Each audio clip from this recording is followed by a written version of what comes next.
Estoy sentado sobre el vacío, a 12 metros de altura.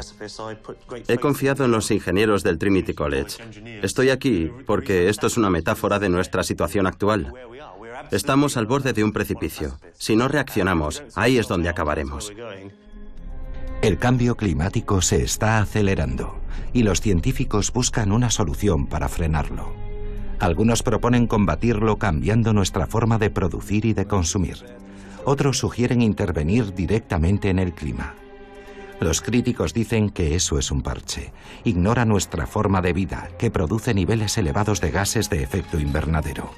Aún así, lo que proponen parece una solución mágica. Se llama geoingeniería.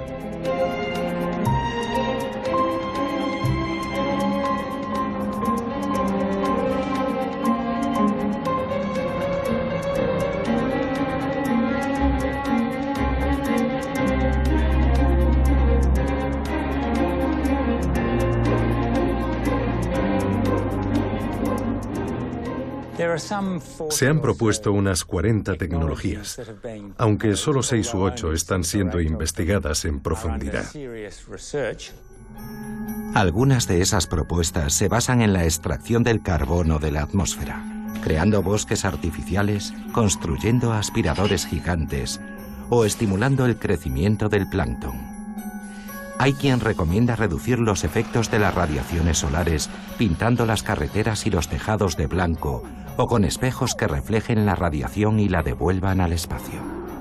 En mi opinión, el método que tiene más posibilidades de desarrollarse en el futuro es la inyección de aerosoles sulfatados.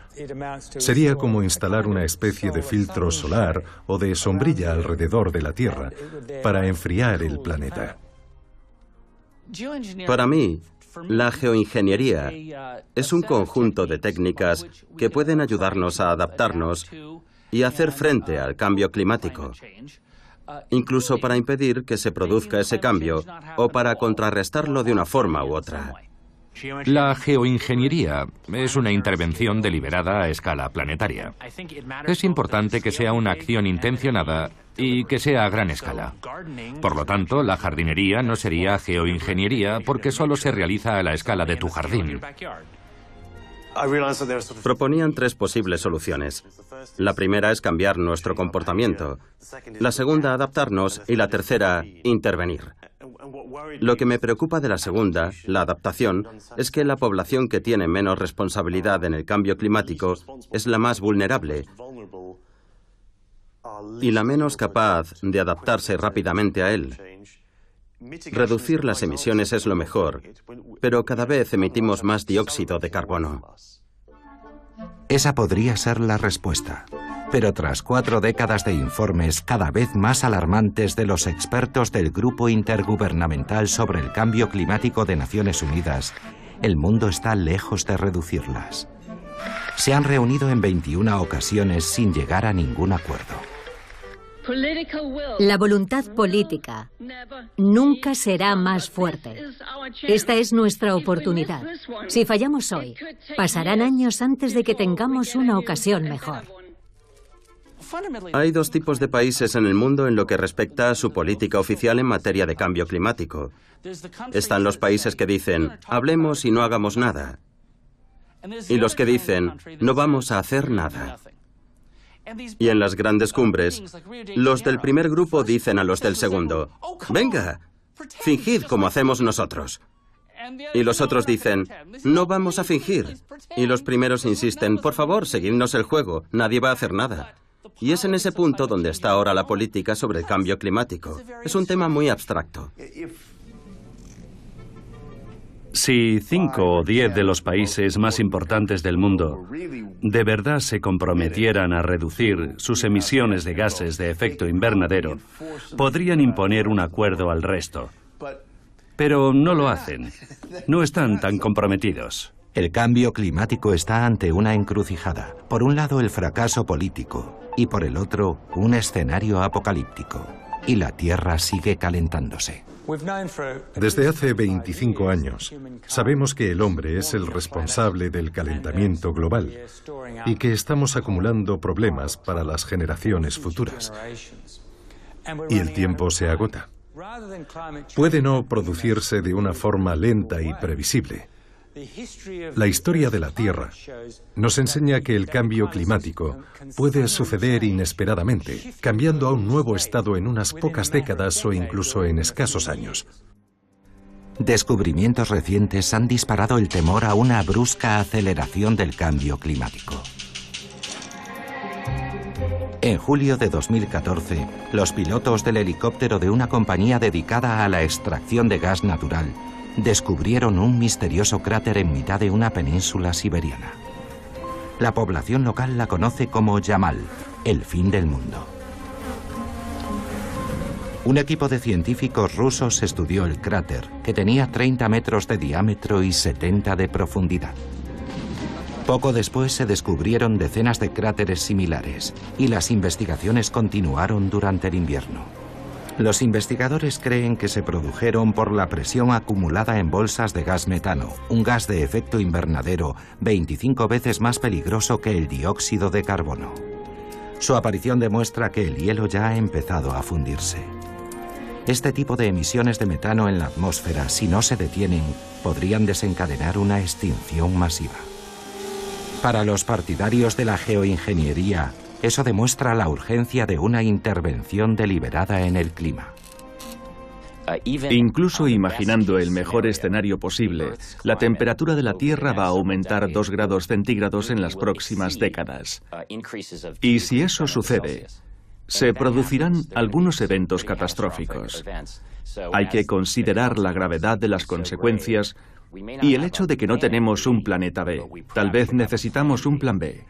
Plan B es otro nombre para la geoingeniería, la receta milagrosa para no cambiar nuestra forma de vida, que quizás podría retrasar la catástrofe. Durante muchos años, cuando se mencionaba la geoingeniería, el tema se descartaba. Se consideraba que era algo poco serio, peligroso y disparatado. La gran mayoría de los climatólogos sencillamente no hablaban de eso. Decían que nadie debería hacerlo y menos investigarlo. Y eso se debía a que creían que hablando de la geoingeniería, es decir, del plan B, estaban debilitando los incentivos para que los políticos asumieran el plan A, que es la reducción de las emisiones de gases de efecto invernadero. Ellos pensaban que habría sido un error ético y político. Pero en pocos años, un número muy reducido de personas ha logrado imponer la geoingeniería al menos como una posible opción más a nuestro alcance. De hecho, el Grupo Intergubernamental de Expertos sobre el Cambio Climático se vio obligado a incluirla en su 5º informe. ¿Quién está detrás de incluir a la geoingeniería en los informes del Grupo Intergubernamental de Expertos sobre el Cambio Climático, sobre todo en 2001? Hay un apartado que es muy optimista respecto a la estimulación del crecimiento del plancton y a las tecnologías para desviar los rayos solares a la estratosfera. Bien, pues detrás de todo eso está David Keefe, que es un destacado empresario y uno de los principales defensores de los programas de geoingeniería. Creo que empecé a pensar en ello porque era un tema tabú. La gente temía hablar de ello y no se había hecho mucho trabajo analítico. Así que merecía la pena hacer algo. En el pasado, la geoingeniería parecía algo propio de la ciencia ficción. Se consideraba demasiado cara y potencialmente peligrosa. La gente responde de forma instintiva e inmediata a la idea de que se pueda actuar sobre el clima. Algunos piensan que es una perspectiva aterradora y que, en cierto modo, jugamos a ser Dios.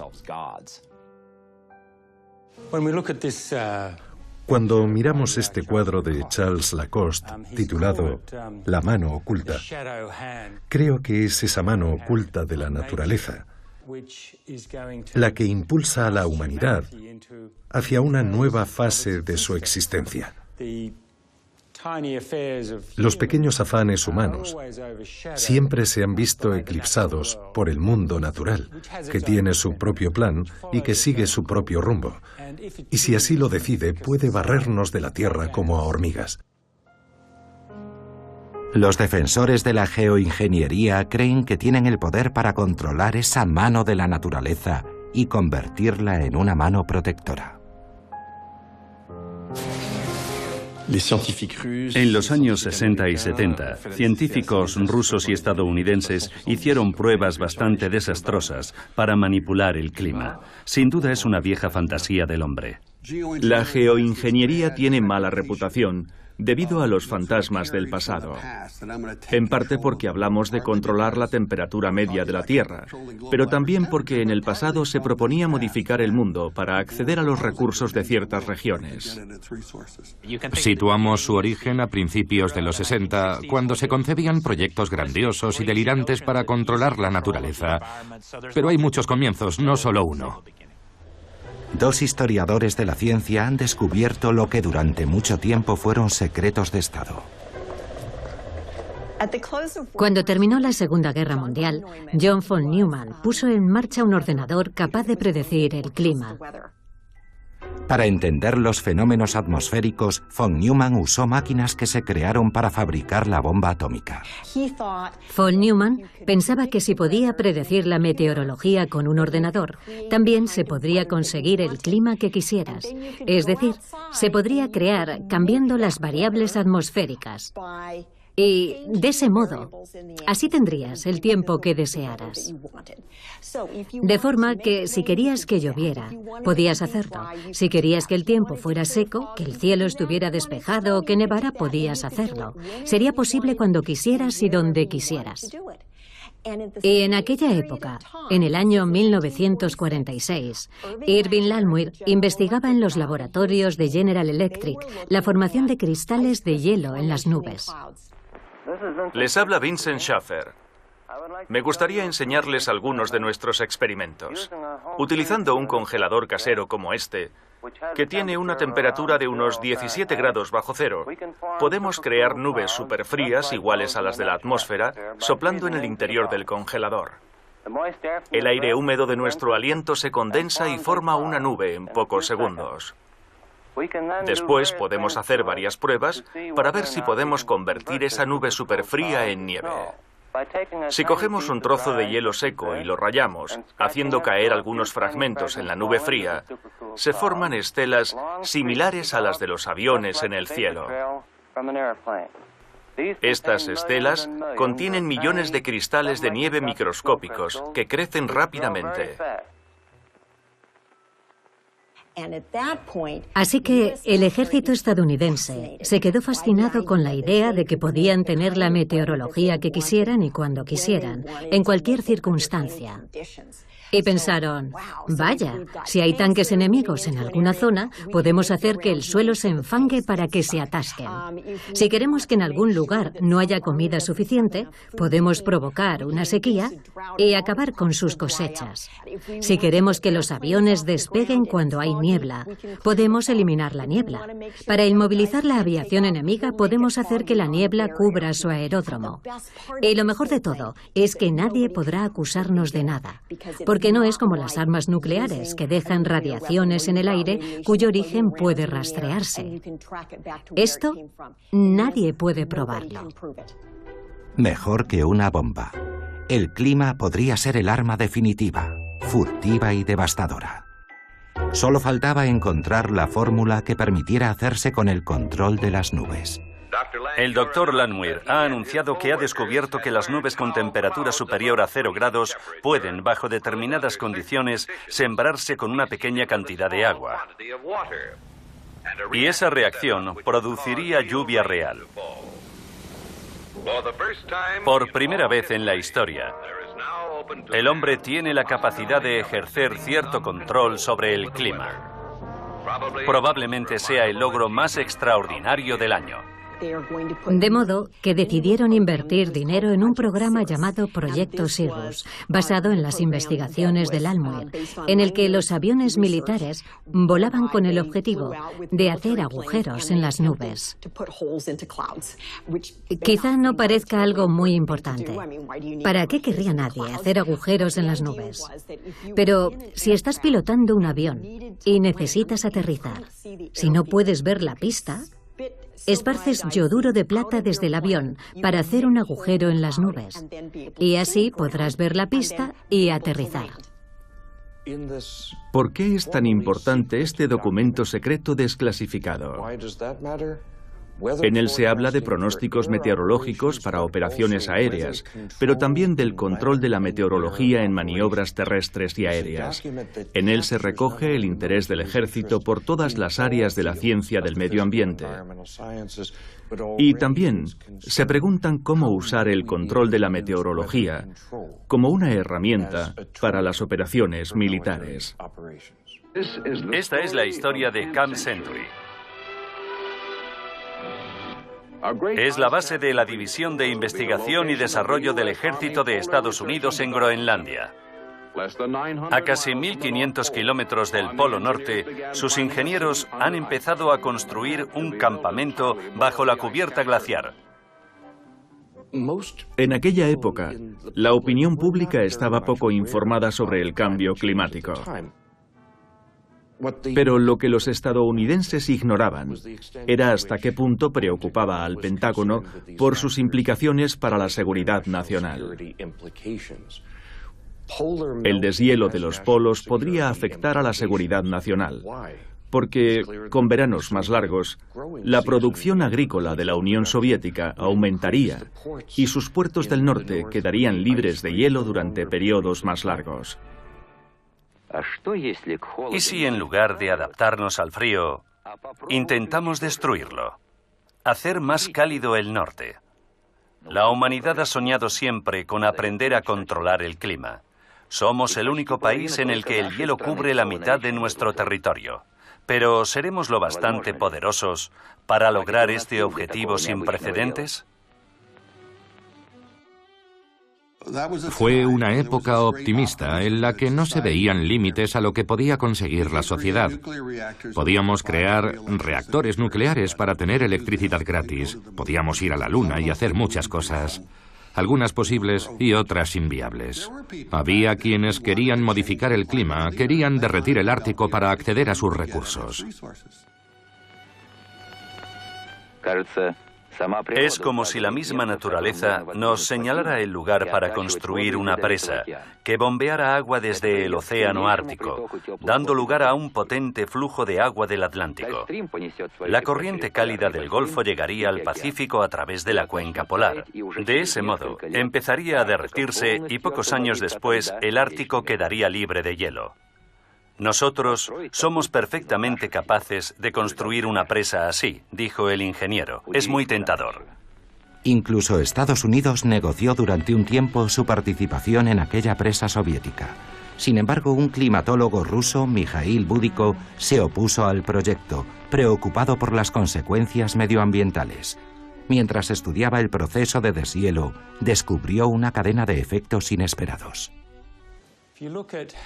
Si observamos la forma en la que el artista ha pintado la luz que incide sobre este paisaje del Ártico, vemos que donde aún hay hielo hay más luz, porque los rayos del sol se reflejan y vuelven al espacio. Pero donde el hielo se ha derretido, en vez de luz, se ve la oscura agua del mar.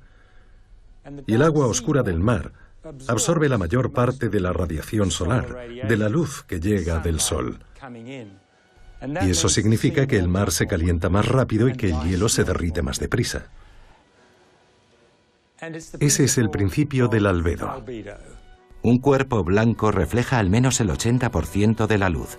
Cuanta más pintura blanca, más nieve y más nubes haya, más luz y calor del sol se reflejará al espacio, y menos aumentará la temperatura en la Tierra. Este efecto albedo, que influye en el calentamiento del planeta, se simula en los modelos computarizados.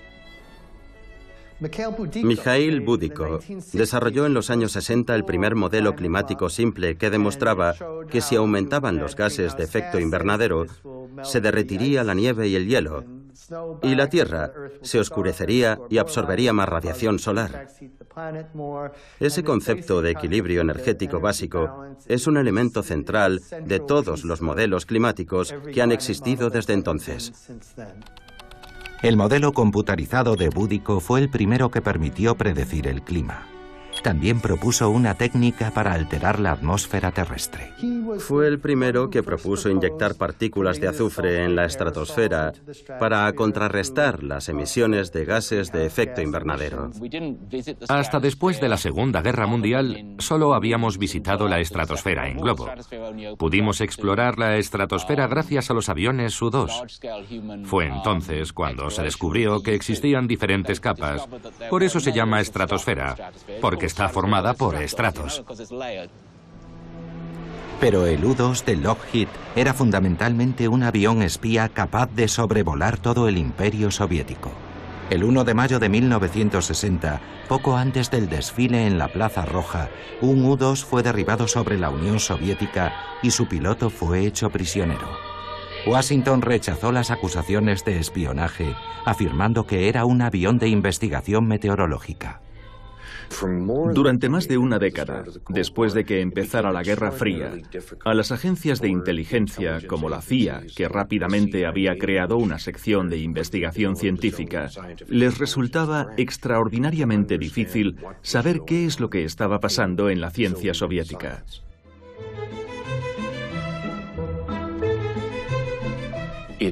Tenían miedo de que los soviéticos los adelantaran en todas las áreas de investigación, incluido el control del clima.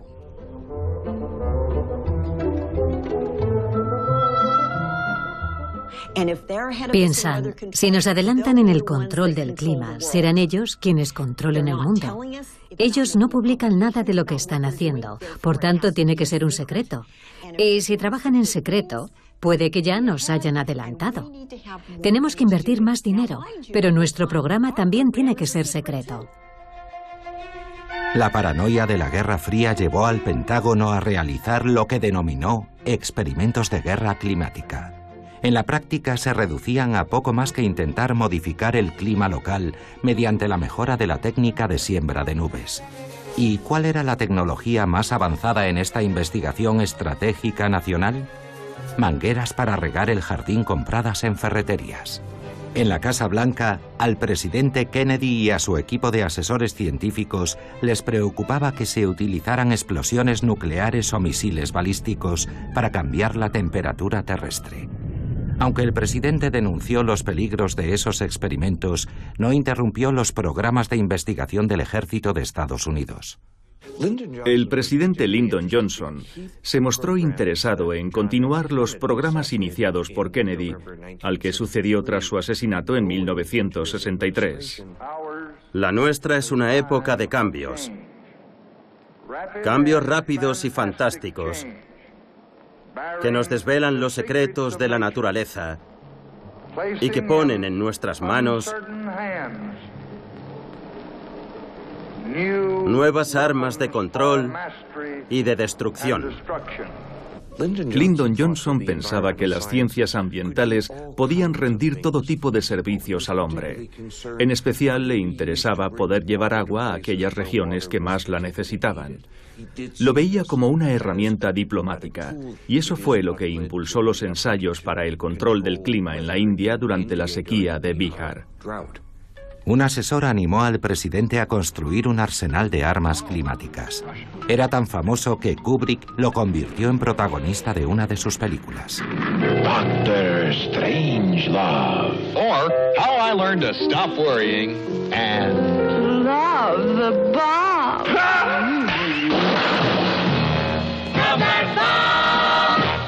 Era el físico teórico Edward Teller, director del Laboratorio Nacional del Departamento de la Energía de Livermore, en California.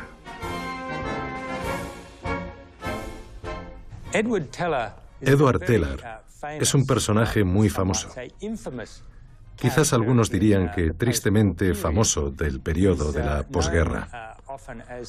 A menudo es también conocido como el padre de la bomba de hidrógeno. Edward Teller tuvo un papel esencial en el inicio y en el avance de la Guerra Fría, por el desarrollo de armas nucleares cada vez más sofisticadas. Él dijo, fabriquemos un arma como la del Dr. Strangelove, la máquina infernal, un arma tan terrible que nadie se atreverá a usar nunca. Trabajó en el desarrollo de la bomba de hidrógeno, que él llamó la Super. Decía, no confío en los sistemas sociales, pero sí en la tecnología. Para mantener la paz, debemos crear el arma más destructiva que exista.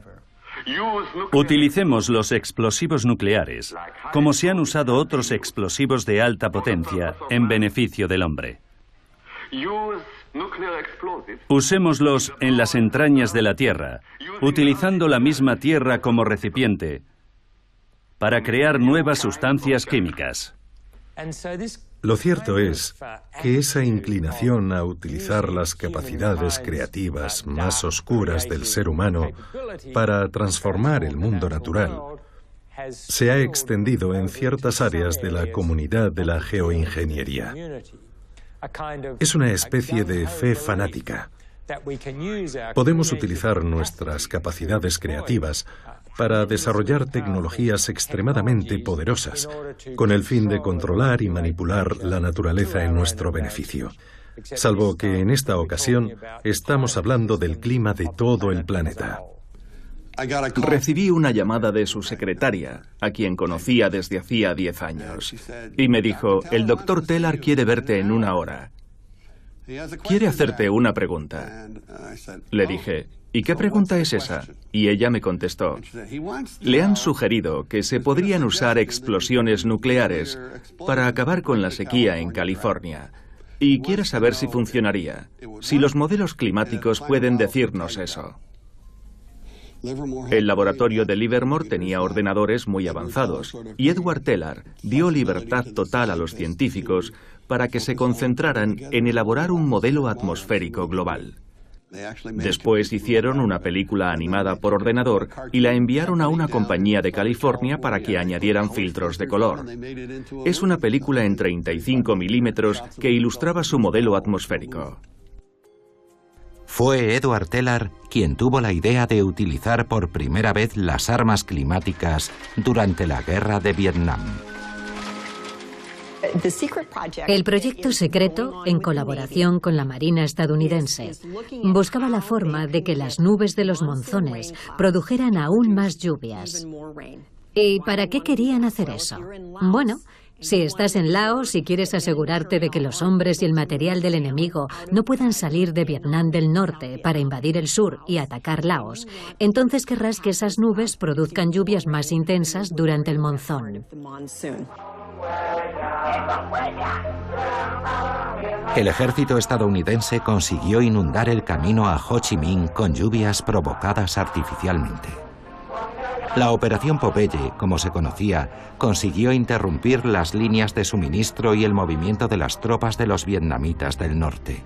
La operación de la CIA se prolongó en el máximo secreto a lo largo de 5 años, hasta que apareció en la primera página del New York Times. El Congreso creó una comisión de investigación. El Senado descubrió que la Operación Popeye, que tenía como objetivos Tailandia, Laos, Vietnam y Camboya, había sido apoyada por el secretario de Estado Henry Kissinger y la CIA sin una autorización oficial. El Congreso presionó para que el control del clima no volviera a ser utilizado como arma de guerra nunca más. Pero en 1972, la opinión pública estaba más preocupada por la paz en Vietnam que por la geoingeniería de la lluvia. Sin embargo, la protección del medio ambiente fue el asunto prioritario en la cumbre de la Tierra de Estocolmo. El secretario general de la ONU denunció la pasividad de los gobiernos ante la contaminación atmosférica. Nuestro mundo está amenazado por el impacto de las acciones irresponsables de los hombres y por el egoísmo de sus actividades. La culpa es tuya, suya, mía. Es culpa nuestra, de todos. ¿Por qué? Porque los gobiernos solo actúan si se sienten presionados por la opinión pública. Y cuando la opinión pública no es lo suficientemente enérgica es porque ustedes y yo no estamos lo bastante convencidos. Indira Gandhi, primera ministra de la India, va a participar en la primera conferencia de Naciones Unidas sobre el medio ambiente.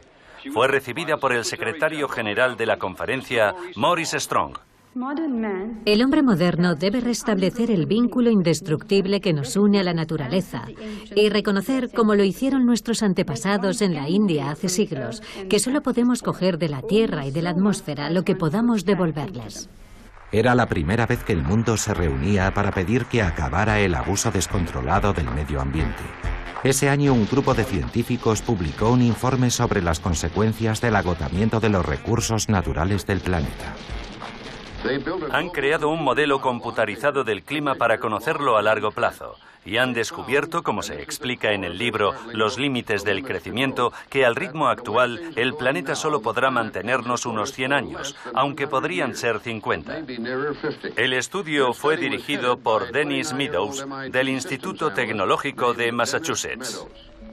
Para los delegados en la conferencia de Estocolmo, la llamada a la acción desafiaba la base misma del crecimiento económico desde la revolución industrial. Monet captó la esencia de la modernidad en este cuadro. En él vemos las barcazas de carbón en el río Sena, que llevan esa fuente de energía indispensable a la ciudad. Es cierto que la minería del carbón, el desarrollo del transporte y los procesos industriales hicieron posible el crecimiento económico moderno. Pero, por supuesto, fue también esa fuente de energía la que nos trajo la crisis climática en la que hoy estamos inmersos. Ante la magnitud del desastre anunciado, los científicos hicieron un inventario de soluciones mágicas para cambiar el clima. En un artículo del año 1974, Snyder y Kellogg, dos meteorólogos muy conocidos y muy respetados en Estados Unidos, explicaban que los problemas estaban empezando a evolucionar y que tal vez deberíamos pensar en la posibilidad de contrarrestar el cambio climático en algún momento, pero son muy reservados al respecto. Por poco prácticas que fueran esas propuestas, estaban considerando seriamente controlar el clima. Al recordar la lluvia artificial de la guerra de Vietnam, el mundo se reunió para prevenir una guerra climática. En los últimos años, se ha hecho evidente que los avances científicos y tecnológicos permitirán al hombre cambiar las condiciones climáticas o cambiar la composición dinámica de la estructura del espacio exterior de la Tierra. Y se habló en profundidad de ello, no solo para hacer que llueva sobre el enemigo, también para provocar una sequía y que la gente muera de hambre. Todo eso se consideró una forma de armamento climático. Y los químicos de la atmósfera tomaron conciencia de lo que llamaron el invierno nuclear. Así que empezamos a pensar en el humo. Lo investigamos y descubrimos que solo los incendios forestales producirían cantidades de humo tan grandes que impedirían que llegara la luz del sol. Los modelos computarizados de Crutzen para predecir el clima confirmaban que tras una guerra atómica, el invierno nuclear causaría la extinción masiva de humanos, plantas y animales del planeta. Preocupados, científicos rusos y estadounidenses se reunieron a través de una videoconferencia. Una vez más, se demuestra que en una guerra nuclear no habría vencedores ni vencidos. Las consecuencias serían fatales para todos. Lo que está en juego es la vida en la Tierra. Al igual que sucedió con las armas climáticas, el miedo al fin del mundo contribuyó a la ralentización de la carrera armamentística atómica. Sin embargo, Edward Teller no estaba de acuerdo con el desarme y siguió haciendo campaña por seguir aumentando el poder del arsenal atómico estadounidense.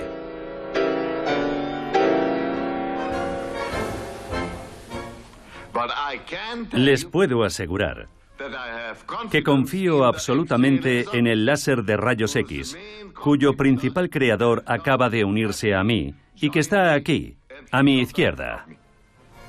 Lowell Wood estaba tan unido a Edward Teller, el Dr. Strangelove, que se ganó el apodo de Doctor Maligno. Nosotros vamos a Washington de vez en cuando y presentamos lo que hemos hecho, lo que estamos haciendo y lo que creemos que podemos hacer en determinado plazo de tiempo. Y todas las personas del gobierno con las que hablamos nos dicen, fantástico, seguid así, aquí tenéis más dinero. Y con la política del presidente Reagan, el dinero siguió llegando. El presidente Edward Teller y Lowell Wood arrastraron a los soviéticos a una nueva carrera armamentística. No usaban ni el clima ni armas nucleares, era una carrera espacial conocida como la Guerra de las Galaxias. Pero la Unión Soviética fue incapaz de hacer frente al desafío. Con una economía debilitada y el país dividido, el bloque soviético carecía de los recursos financieros y políticos para competir. Sin embargo, siguiendo el mismo ritual desde los años 50 para dispersar las nubes y evitar la lluvia, los aviones rusos esparcían una fórmula mágica compuesta de yoduro de plata, hielo seco y cemento. El resultado: la Plaza Roja iluminada por un sol radiante para celebrar el régimen comunista soviético todos los 1 de mayo.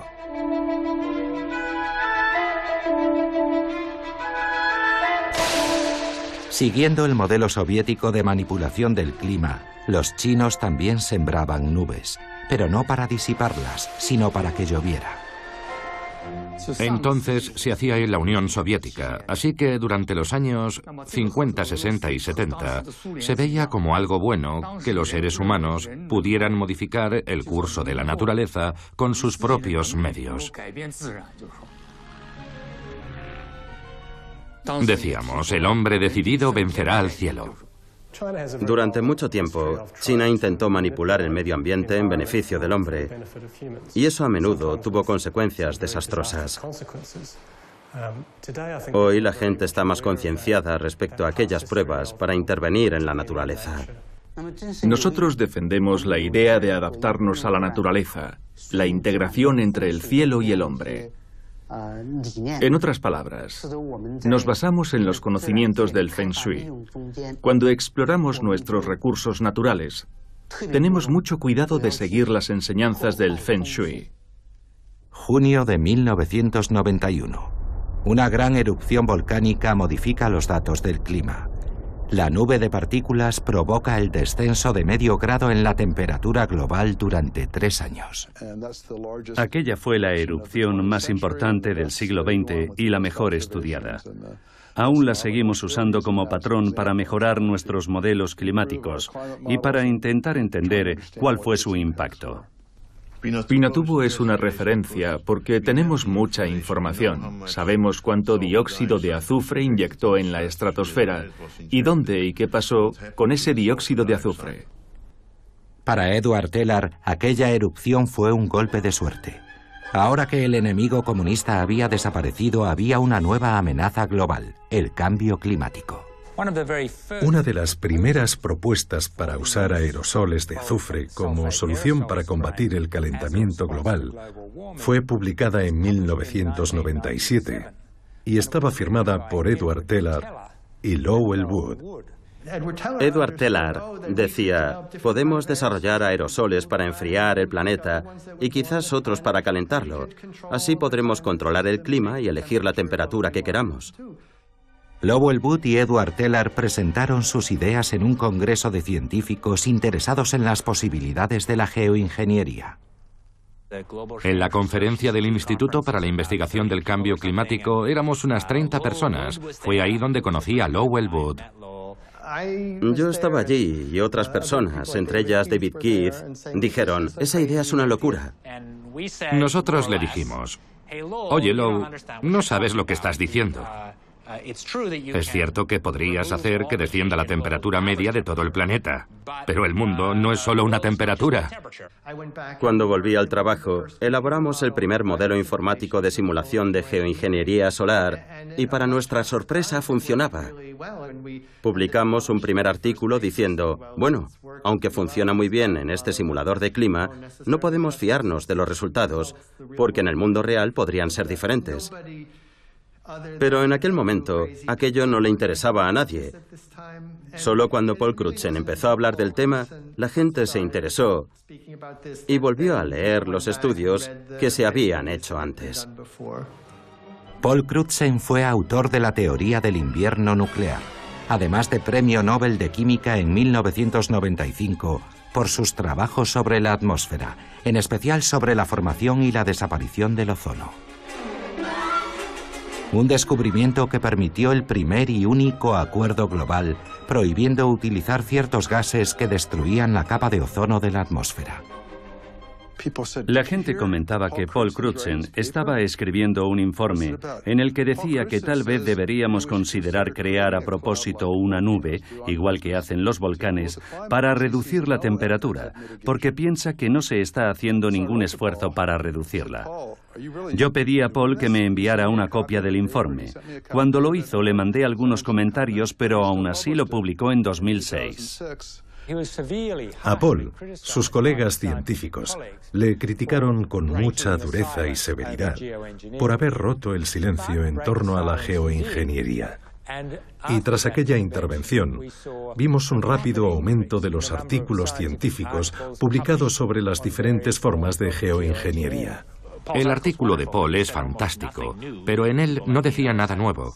Sin embargo, la persona que lo comentó marcó la diferencia. Creo que aquello fue el detonante, pero los detonantes solo funcionan cuando existe una fuerza acumulada que está a punto de explotar. Y en este caso, la fuerza era el hecho de que necesitábamos hablar de ello. No podemos tomar buenas decisiones sobre este tema mirando hacia otro lado o escondiéndonos. En Estados Unidos, los partidarios de la geoingeniería buscarían el apoyo de la opinión pública y de los líderes políticos. Durante mucho tiempo fue un tabú. La comunidad científica había acordado no hablar del tema en público. En Estados Unidos, hay algunos grupos de presión conservadores que durante años han hecho una campaña activa para negar la ciencia del clima. Han desautorizado al panel intergubernamental de expertos sobre el cambio climático.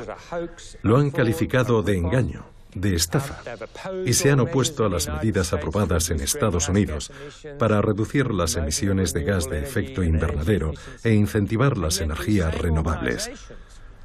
Y a pesar de eso, esas mismas organizaciones salieron en defensa de la geoingeniería.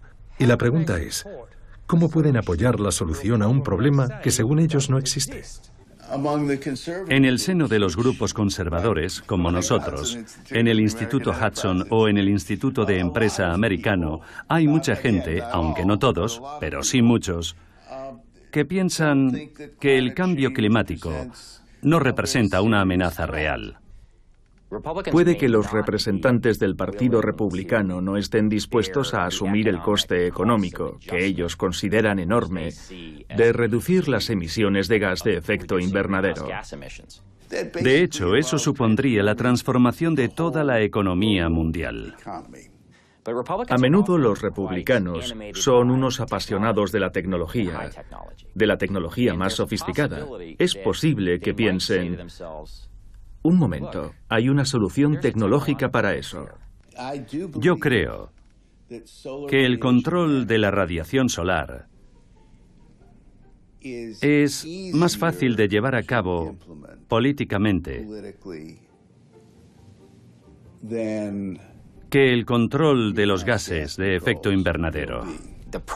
Las perspectivas de un consenso bipartidista sobre bioingeniería son mucho mayores que un acuerdo para limitar los gases de efecto invernadero. Con la geoingeniería, los gobiernos no necesitan enfrentarse al poder de las grandes compañías mineras y petrolíferas.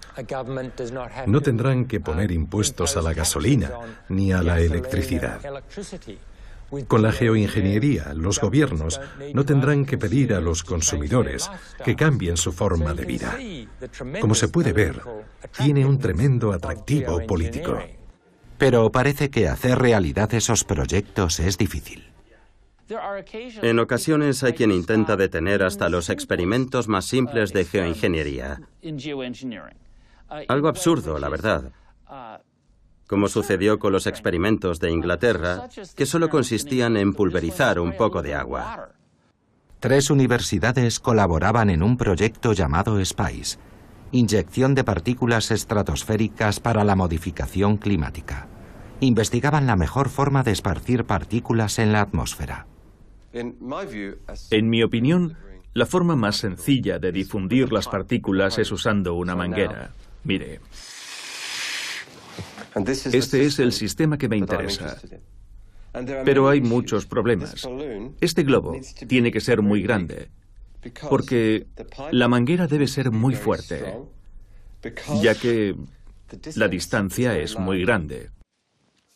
Cuando hablo de todo esto, lo más interesante es que no menciono la climatología en absoluto, porque esto ahora se ha convertido en un problema de ingeniería. Vamos a comprobarlo. Sí, funciona.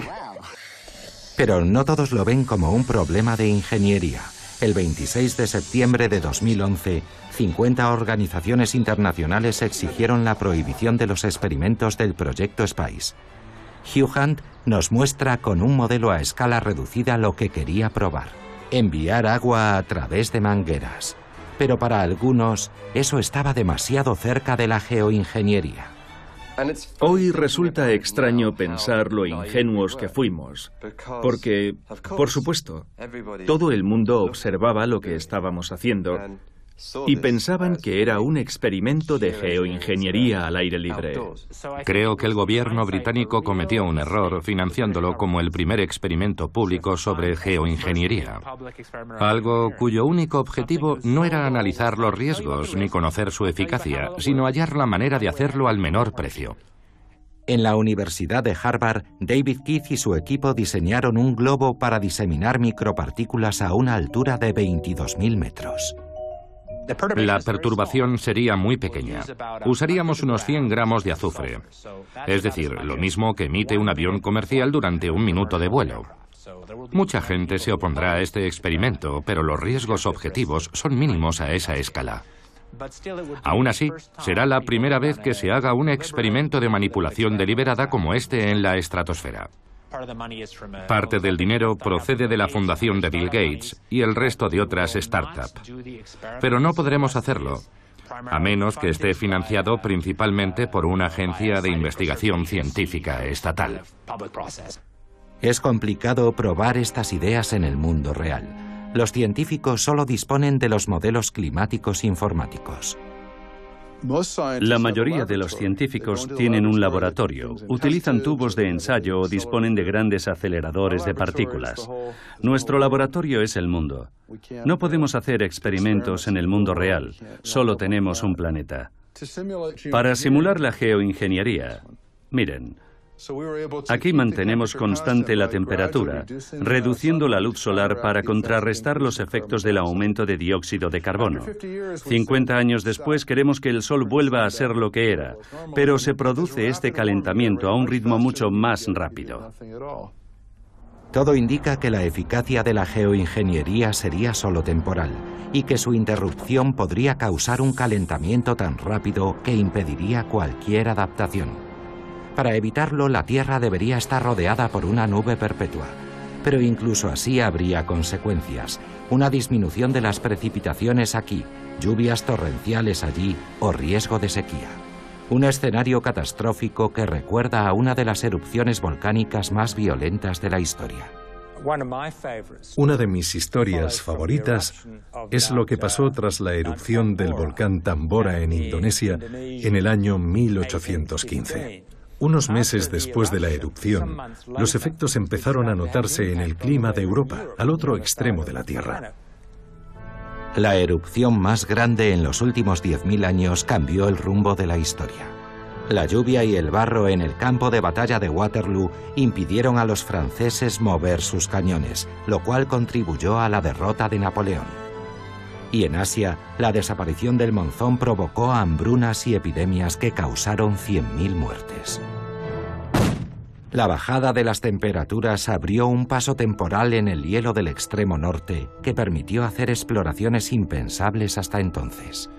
En Europa, 1816 se conoció como el año sin verano. Lord Byron, Percy Shelley y su prometida de 19 años Mary se encontraban a orillas del lago Le Mans. El mal tiempo los mantenía encerrados en la villa Diodati. Aburridos, se dedicaron a escribir, y la joven Mary inventó una historia fantástica. Esa historia, naturalmente, fue la de Frankenstein.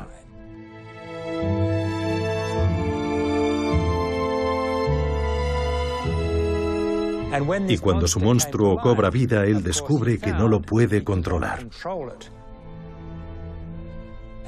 Muchos científicos tienen miedo de que ocurra lo mismo si usamos la geoingeniería para controlar el clima. Podríamos crear una especie de Frankenstein climático, utilizando nuestra tecnología mágica para intentar transformar el clima, para domesticarlo y regularlo.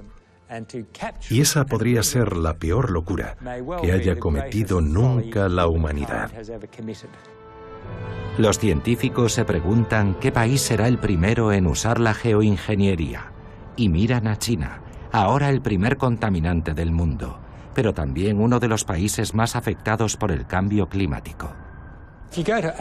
Cuando vas a Asia y sobrevuelas China, ves una nube enorme de densa contaminación. Esa contaminación mantiene el planeta más frío. Es una capa de polución que refleja una proporción mayor de la radiación solar entrante. Y por eso el planeta está más frío, tal vez en medio grado o 1 grado. Ahora hay muchos científicos climáticos preocupados por lo que podría suceder cuando el gobierno chino siga el ejemplo de los países ricos y empiece a limpiar el aire. Porque cuando en China y en la India desaparezca esa nube de contaminación, el planeta se calentará. Imaginemos que China decide hacer eso. Comienzan a enviar aerosoles de sulfato a la estratosfera y de repente se empiezan a perder las cosechas en Estados Unidos, como ya pasó en el año 2013. Entonces sucedió debido a fluctuaciones naturales, pero en este nuevo escenario no sabríamos si se debería a fluctuaciones naturales o a si China utiliza las tecnologías de la geoingeniería. ¿Elegirá China un medio como el control de la radiación solar y aportará su contribución al mundo ayudando a controlar el calentamiento global? Los chinos solemos ser bastante prudentes y preferimos ir paso a paso. De momento, el nivel de conocimiento científico es insuficiente para poder tomar una decisión. Debemos combinar la prudencia con el valor para que la investigación avance, aunando la cultura y la ciencia de Oriente y de Occidente. Pero ¿quién controlaría el termostato del mundo? Y si fuera posible, ¿en manos de quién estaría el termostato? Para los más jóvenes, así se regulaba un termostato. ¿Queremos que la temperatura del planeta sea la misma que ahora o más cálida? Porque los países del Ártico quieren explotar sus recursos. O más fría, porque hay poblaciones como las islas que están desapareciendo debido al aumento del nivel del mar. ¿Cómo decidirá el mundo la temperatura del planeta? Solo tenemos un planeta. No podemos autorizar el empleo de tecnologías tan poderosas y correr el riesgo de provocar una catástrofe si los estados, a nivel individual, se consideran libres de hacer lo que quieran. En ausencia de un gobierno mundial del clima, ¿existe algún medio para evitar que un estado use la geoingeniería para sus fines particulares?